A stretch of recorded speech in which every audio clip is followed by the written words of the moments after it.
Let me show you some scars real quick. Let's see. I have this one right here, which actually goes down into this one right here, and then down my hand to right here. I don't know if you can see that. The story with that one is I was out hunting and I was holding my bow by the quiver, which looking back probably wasn't the best thing to do, but my quiver top popped off, my bow began to fall, and my natural reaction with my other hand was to grab, and I grabbed a broadhead, and it sliced my hand up real good, and I bled everywhere. I was on blood thinners because I had a heart thing going on, and I bled a lot. Okay, I did not have anything for that. Let's see, another scar right here. I don't know if you can see, but I was out hedge trimming and I hit like a bird, and the bird flew at me and I was like, ah, whatever. But I caught my finger in the electric hedge trimmer and it split and it was real gross. Went down the nail and everything. So luckily I didn't lose my finger. Let's see. And then I got this one. I got a little smiley face right there. I was shooting a mortar and I thought I moved my thumb out of the way good enough, but apparently I didn't, because I fired off the motor and a flap of my thumb went it hurt. Let's see. I also got this scar right here. Let's see, right here. I fell out of a tree. Okay, and I bear hugged the tree trying to hold on, and I just slid down and it boogered up my arm. Let's see. Oh, I've got this one. I don't know if you can tell, but I got this one right here, snowboarding, face planted on a rail and split my face open. And then I got this one because I dropped 185 pounds on my face and bit through my lip. And most recently, I gotta back up here a little bit. Most recently,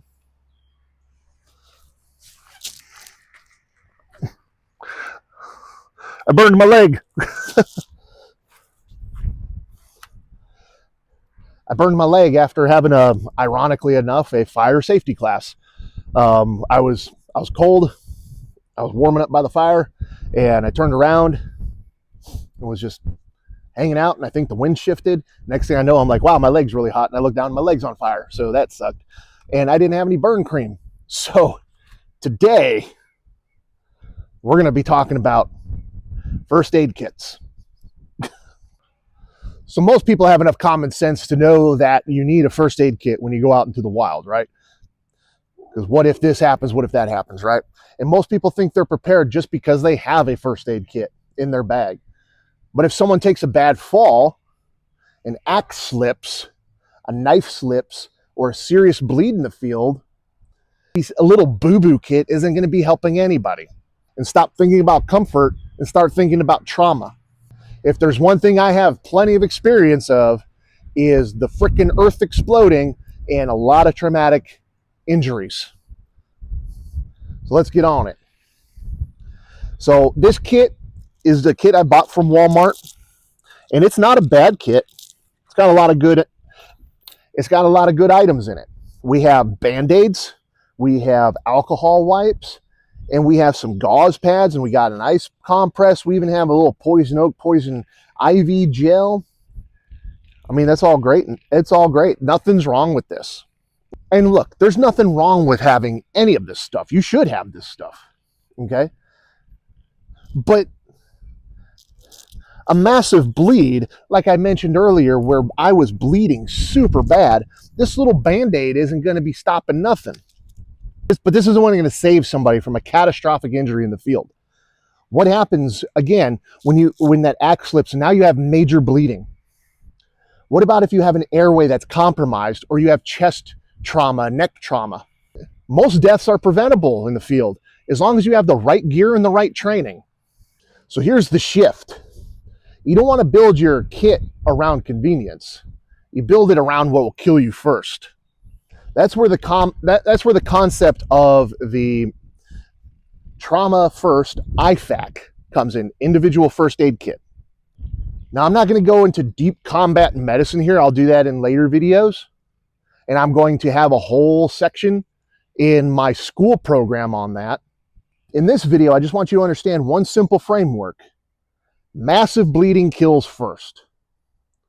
If someone bleeds out, nothing else matters. We go off of, in the military for tactical combat casualty care, At least when I was in, it might have changed by now, but we did the March sequence. And the March sequence always starts with massive hemorrhaging, airway, respiratory, circulation, head trauma. And that's how we are going to prioritize our IFAK. So starting with massive hemorrhaging, the first thing you absolutely need is a tourniqueting device. I carry, for myself, I carry a lot of these. My biggest fear is that if I'm in my vehicle or if I'm out and about, someone that I care about is going to bleed out. So I carry a lot of these. I did that when I was deployed too. I carried one in each pocket, and then I had one on my kit. That way, if I lose, a limb, I still have one that can be used. Anyways, so when prepping your cat tourniquet, you have this buckle thing right here, right? And at a minimum, you want to feed your strap through one of them. That's because on an arm injury right here, I only need to go through one. Time is of the essence. Okay, so I rip it open, I'm already fed through here, and I slide it on, and then I go ahead and cinch it down. Okay, if I have a leg injury, then all I have to do is feed through the other one, and now I'm good to go. Okay, now you have to be trained on these. And the simple way to explain in this video, I'm not going to get into great detail, but you have to be above the elbow and above the knee. You can't put a tourniquet below the elbow or below the knee because you got two bones here and in your shin. And as you tighten up the tourniquet, it's just going to compress those bones. The closer you can get to your arteries, okay, your brachial artery in your armpit and your femoral artery in your groin, the closer you can get to those, the better. But at a minimum, you have to be 1 to 2 inches above the wound. And all you're going to simply do is slide this up, again, as close as you can get. And because I have this strapped on one side, all I got to do is just pull on it and apply it. And then I can take this windlass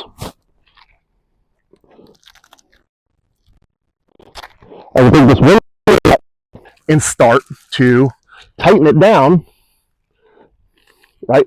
Twisting it and twisting it and twisting it until blood flow is stopped, until the bleeding is stopped and I can no longer feel a pulse.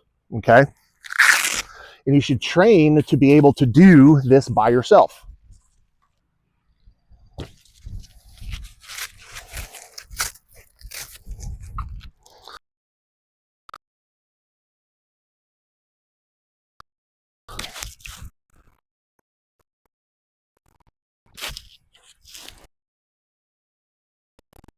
All right, something like that. Another item for massive hemorrhaging would be some simple quick clot gauze. If I have a major laceration, I'm going to take this gauze and I'm going to pack it in as deep as I can get it. Okay, and I'm going to try to fill that cavity, fill that wound with my gauze. If you don't have quick clot, any sort of gauze will work. Okay. The idea is to fill that cavity to stop the flow of bleeding. The next item in your kit for massive hemorrhaging should be an Israeli bandage. If you can't get an Israeli bandage, then an ACE wrap or vet wrap will work just as good. This is just to cover the wound and apply pressure. Okay, and the way that this works is you would unroll this and apply the sterile gauze, the sterile backing on top of the wound, and then as you're wrapping it around the wound, you're feeding your material through these little butterfly clips, pulling back and applying pressure on the wound. But again, if you can't get this, then ACE wrap will work just fine. Quick pro tip to apply more pressure: twist it on top of the wound. Remember, time is of the essence, so you want to have your massive hemorrhaging kit readily available. Next is your airway. And this is a little bit more advanced. You might see something like an NPA, a nasal pharyngeal airway. Okay? And the way this works is if you have an unconscious person or a conscious person who has an obstructed airway on their face, you're going to insert this into the sinus cavity down into their airway. Now, what most people like to do, I've been victimized of this. What most people think is they think that your sinuses go up. They don't. They go straight down to where your ear and your jaw line up right here. Okay, where it drains into your mouth and into your throat. So most people start jamming this up in the nose, and that's a no-no. You want to bevel side towards the septum, towards, again, pushing towards the jawline there. So then it flows down the pathway there and it'll provide an airway. Also, you want to choose the nostril that's larger, for obvious reasons. Okay, get yourself some lube. That'll definitely help. If you don't have any Surgilube, spit on it. Fuck to it, spit on that thing. You get me? Whatever you got to do. Okay, it's kind of gross, but you do what you got to do. So another thing pertaining to airway is, what if you have a collapsed lung? I've had a collapsed lung. When I was in my first deployment to Iraq, I was hit by an IED, and I was struck with a large piece of shrapnel to my side, cracked some ribs, and ended up collapsing a lung. This causes a tension pneumothorax, and something that you can use to help with that, should you ever come across anybody like that, is to get yourself one of these needles, this 14 gauge needle decompression kit. Okay. Obviously, don't use it. The seal is compromised, whatever. This one has never been used. But what you're going to, but get yourself one of these, and what you're going to do is, if you notice the signs and symptoms of a tension pneumothorax, which includes uneven rise and fall of the chest cavity, your windpipe moving over to one side, laborious breathing, right? If you notice those symptoms, go ahead along the clavicle, line up the nipple line of that affected area, of that affected lung, right? Don't do the opposite side. That's dumb, right? But anyways, find the clavicle, nipple line, and you're going to find the second intercostal space of that lung cavity. So intercostal space is the spaces in between your ribs. And then that second intercostal space, you find that next rib, and you basically hit that rib, roll it into that second intercostal space, and it's just a catheter. You pull it, and air will be able to escape and be able to reinflate that lung, because you're repressurizing the cavity, for lack of better explanation. And if I'm completely wrong on that, which I don't think I am, I'm sure someone will be like, actually. Obviously, some things to consider is, if you can't get there, get to where you can. Okay. Next one is a chest seal. So when it comes to a chest seal, anything from the shoulder to the navel, this is all one big cavity. And if you puncture that cavity, the pressurization is ruined, is compromised. So we can use a chest seal, which only allows for air to escape but not to come in on the person. And all you would simply do is that, if I have a big gaping open wound somewhere in this cavity area, I'll smack it on there and I'll tape it off. Now, because this has a valve, I can tape all sides of it to hold it in place, right? If it didn't have a valve, I would do only 3 sides. So if all I had was some plastic from like a plastic bag or whatever, by all means, smack it on there, take some tape, all right, smack on 3 sides. So then air can escape but not come in. So we've covered the basics for massive hemorrhaging and circulation, being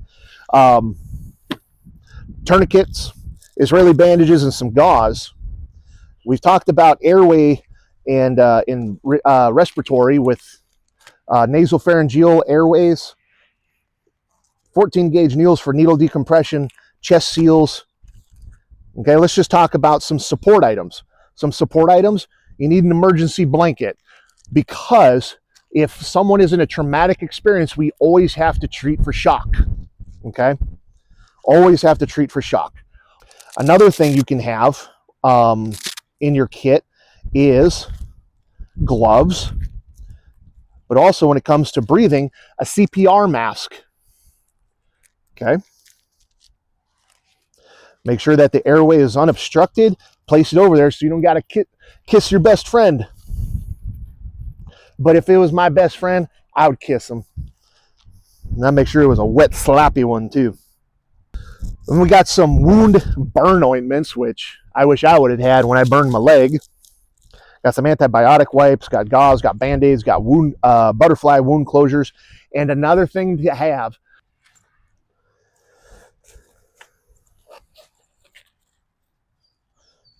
which is somewhat right here, is a marker. A marker, so if you have to apply a tourniquet, you can make a note to the time that you applied the tourniquet, and you can write down any notes. So when first aid emergency service personnel can get to you, they know all of the details. And with your marker, of course, have your first aid guide or your notebook. Now, here's where I don't want you to misconstrue or misunderstand. These are two separate kits. I have a boo-boo kit for all the little things, moleskin, band-aids, splinters, whatever. Okay, that's my boo-boo kit. This one I throw in my pack, and it's for like an ouchie. Okay, this is my trauma kit. These two don't combine, because then you just have a massive, massive kit that you can't sustain.